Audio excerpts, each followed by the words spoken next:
9 दिनों तक चलने वाले इस पर्व में माँ दुर्गा के 9 रूपों की आराधना होती है। शास्त्रों में माँ दुर्गा को शक्ति की देवी बताया गया है, इसलिए इसे शक्ति की उपासना का पर्व की कहा जाता है। नवरात्र में 9 दिनों तक व्रत किए जाते हैं। मान्यता है कि नवरात्र के व्रत रखने वालों को माँ दुर्गा का आशीर्वाद मिलता है और उनके सभी संकट दूर हो जाते हैं। माता रानी उनकी सारी मनोकामनाएं पूर्ण करती हैं। नवरात्रि व्रत कथा। एक समय बृहस्पति जी ब्रह्मा जी से बोले, हे ब्रह्मन श्रेष्ठ, चैत्र व आश्विन मास के शुक्ल पक्ष में नवरात्र का व्रत और उत्सव क्यों किया जाता है? इस व्रत का क्या फल है? इसे किस प्रकार करना उचित है? पहले इस व्रत को किसने किया, सो विस्तार से कहिए। बृहस्पति जी का ऐसा प्रश्न सुन ब्रह्मा जी ने कहा, हे बृहस्पति, प्राणियों के हित की इच्छा से तुमने बहुत अच्छा प्रश्न किया है। जो मनुष्य मनोरथ पूर्ण करने वाली दुर्गा, महादेव, सूर्य और नारायण का ध्यान करते हैं, वे मनुष्य धन्य हैं। यह नवरात्र व्रत संपूर्ण कामनाओं को पूर्ण करने वाला है। इसके करने से पुत्र की कामना वाले को पुत्र, धन की लालसा वाले को धन, विद्या की चाहना वाले को विद्या और सुख की इच्छा वाले को सुख मिलता है। इस व्रत को करने से रोगी मनुष्य का रोग दूर हो जाता है।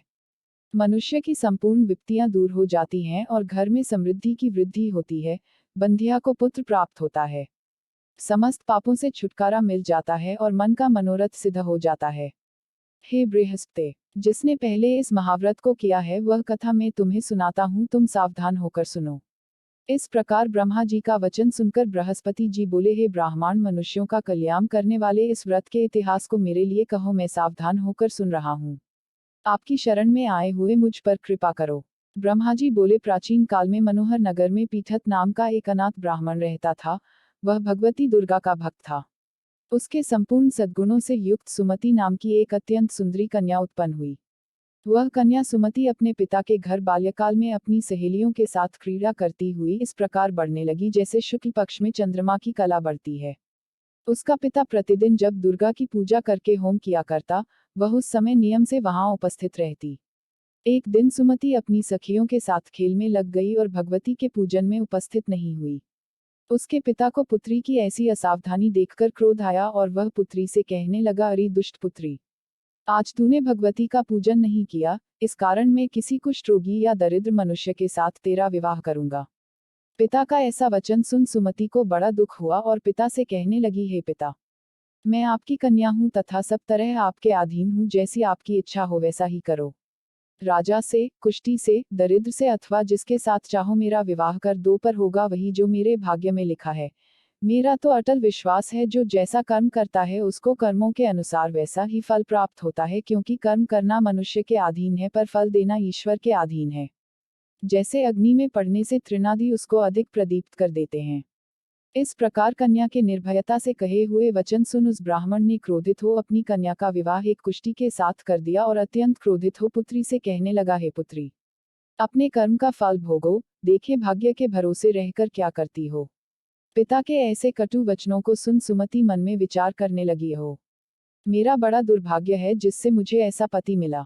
इस तरह अपने दुख का विचार करती हुई वह कन्या अपने पति के साथ वन में चली गई और डरावने कुशायुक्त उस निर्जन वन में उन्होंने वह रात बड़े कष्ट से व्यतीत की।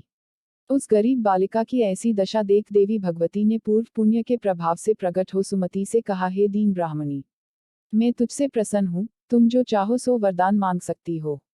भगवती दुर्गा का यह वचन सुन ब्राह्मणी ने कहा, आप कौन हैं वह सब मुझसे कहो। ब्राह्मणी का ऐसा वचन सुन देवी ने कहा कि मैं आदि शक्ति भगवती हूँ और मैं ही ब्रह्मविद्या व सरस्वती हूँ। प्रसन्न होने पर मैं प्राणियों का दुख दूर कर उनको सुख प्रदान करती हूँ। हे ब्राह्मणी, मैं तुझ पर तेरे पूर्व जन्म के पुण्य के प्रभाव से प्रसन्न हूँ। तुम्हारे पूर्व जन्म का वृतांत सुनाती हूँ, सुनो। तू पूर्व जन्म में निषाद भील की स्त्री थी और अति पतिव्रता थी। एक दिन तेरे पति निषाद ने चोरी की। चोरी करने के कारण तुम दोनों को सिपाहियों ने पकड़ लिया और ले जाकर जेलखाने में कैद कर दिया। उन लोगों ने तुझको और तेरे पति को भोजन भी नहीं दिया। इस प्रकार नवरात्र के दिनों में तुमने न तो कुछ खाया और न जल ही पिया। इस प्रकार 9 दिन तक नवरात्र का व्रत हो गया। हे ब्राह्मणी, उन दिनों में जो व्रत हुआ, इस व्रत के प्रभाव से प्रसन्न होकर मैं तुझे मनोवांछित वर देती हूँ। तुम्हारी जो इच्छा हो सो मांगो। इस प्रकार दुर्गा के वचन सुन ब्राह्मणी बोली, अगर आप मुझ पर प्रसन्न हैं तो हे दुर्गे, मैं आपको प्रणाम करती हूँ, कृपा करके मेरे पति का कोढ़ दूर करो। देवी ने कहा, उन दिनों तुमने जो व्रत किया था उस व्रत का एक दिन का पुण्य पति का कोढ़ दूर करने के लिए अर्पण करो, उस पुण्य के प्रभाव से तेरा पति कोढ़ से मुक्त हो जाएगा। ब्रह्मा जी बोले। इस प्रकार देवी के वचन सुन वह ब्राह्मणी बहुत प्रसन्न हुई और पति को निरोग करने की इच्छा से जब उसने तथास्तु, ठीक है, ऐसा वचन कहा, तब उसके पति का शरीर भगवती दुर्गा की कृपा से कुष्ठ रोग से रहित हो अति कांतिवान हो गया। वह ब्राह्मणी पति की मनोहर देह को देख देवी की स्तुति करने लगी, हे दुर्गे, आप दुर्गति को दूर करने वाली, तीनों लोकों का संताप हरने वाली, समस्त दुखों को दूर करने वाली, रोगी मनुष्य को निरोग करने वाली, प्रसन्न हो मनोवांछित वर देने वाली और दुष्टों का नाश करने वाली जगत की माता हो। हे अम्बे, मुझ निरपराध अबला को मेरे पिता ने कुष्ठी मनुष्य के साथ विवाह कर घर से निकाल दिया। पिता से तिरस्कृत निर्जन वन में विचर रही हूँ, आपने मेरा इस विपदा से उद्धार किया है, हे देवी, आपको प्रणाम करती हूँ, मेरी रक्षा करो। ब्रह्मा जी बोले, हे बृहस्पति। उस ब्राह्मणी की ऐसी स्तुति सुन देवी बहुत प्रसन्न हुई और ब्राह्मणी से कहा, हे ब्राह्मणी, तेरे उदाले नामक अति बुद्धिमान, धनवान, कीर्तिवान और जितेंद्रिय पुत्र शीघ्र उत्पन्न होगा।